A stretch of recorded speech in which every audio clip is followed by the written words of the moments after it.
Hi all, this is Anjali. Welcome back to my channel, and this video is playlist of complete C programming tutorial जिसके अंदर हम complete C करेंगे and it is a certified course.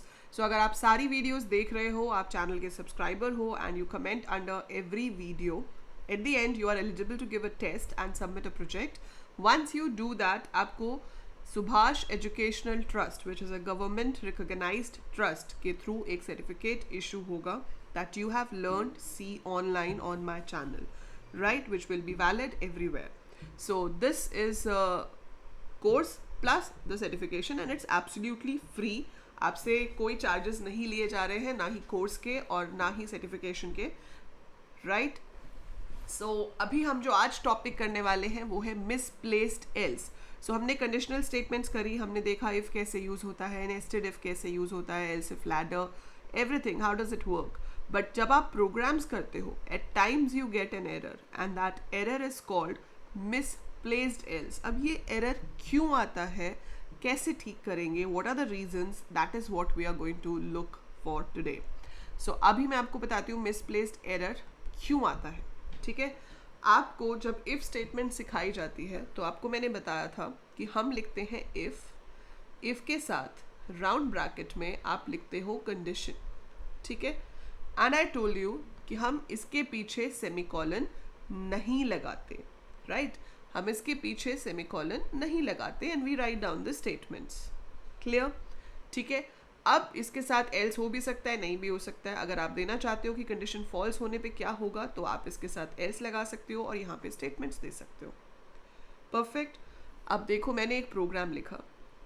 Programme में जो statement है वो कुछ ऐसे है, int a is equal to 10.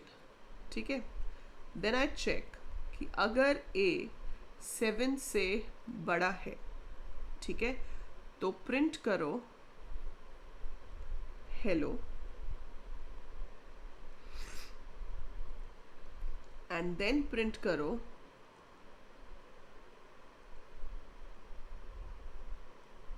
thank you.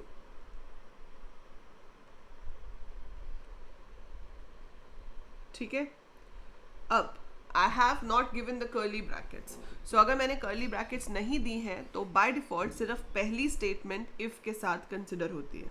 ठीक है, सो इसका आंसर क्या आएगा, hello and thank you both, क्योंकि 10 7 से बड़ा है, ट्रू है तो हेलो प्रिंट हो जाएगा.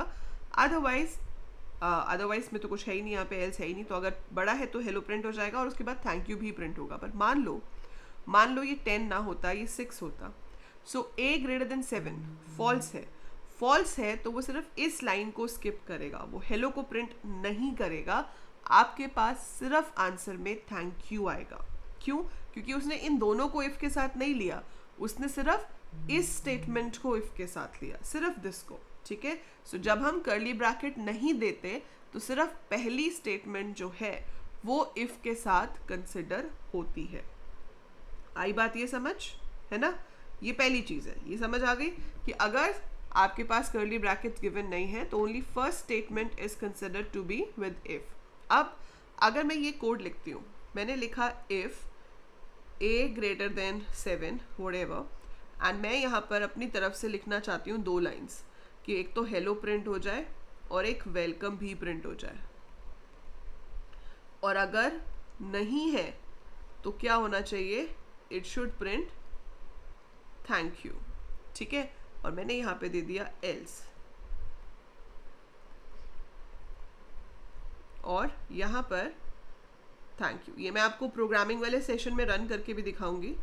ठीक है, बट अभी मैंने यहाँ पे लिख दिया थैंक यू. सो अब आप बताओ मुझे कमेंट में लिख के कि क्या ये कोड सही है. Is this code correct? पिछले वाले में आपने कर्ली ब्रैकेट नहीं लगाई थी तो आंसर आ रहा था, सिंटेक्स एरर नहीं था. लेकिन इस वाले में आपको सिंटेक्स एरर आएगा, और वो सिंटेक्स एरर क्या होगा, इस बार आपको सिंटेक्स एरर आएगा और वो सिंटेक्स एरर होगा मिसप्लेस्ड एल्स. ठीक है, what will we get, misplaced else. क्यों?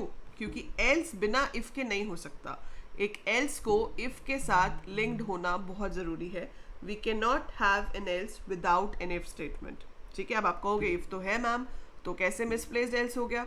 देखो बाय डिफॉल्ट इफ के साथ सिर्फ पहली स्टेटमेंट कंसिडर होती है। पहली स्टेटमेंट है ये तो इस इफ के साथ कंसिडर होगी और ये इस इफ के बाहर होगी। तो इसके बाहर आने का मतलब है ये इफ तो यहाँ खत्म हो गया, इस इफ का आगे कोई रोल ही नहीं है, क्योंकि एक बार अगर आपकी इफ की स्टेटमेंट आ गई और उसके बाद कोई और स्टेटमेंट आ गई, मतलब ये इफ ओवर हो चुका है। This is not part of if, this is not part of if, ठीक है, ये इफ का पार्ट नहीं है। तो अब जब ये एल्स आएगा, ये किसके साथ है? इसके साथ कोई मैचिंग इफ है ही नहीं, इसके साथ कोई मैचिंग इफ नहीं है। That's why we will get this error misplaced else. So जब भी आपके साथ ऐसा कुछ भी हो तो आपको क्या पता चल जाएगा कि आप यहाँ पे कर्ली ब्रैकेट्स लगाना भूल गए हो।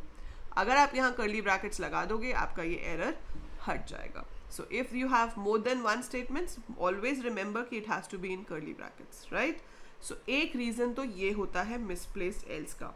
अब कई बार ये हो जाता है कि मैंने ब्रैकेट भी लगाई, ठीक है। अब मैंने नेक्स्ट पे लिखा code if a greater than 7, ठीक है, मैंने ब्रैकेट्स लगाई हैं, बकायदा कर्ली ब्रैकेट लगाई है और इसके अंदर लिखा है हेलो और फिर लिखा है वेलकम,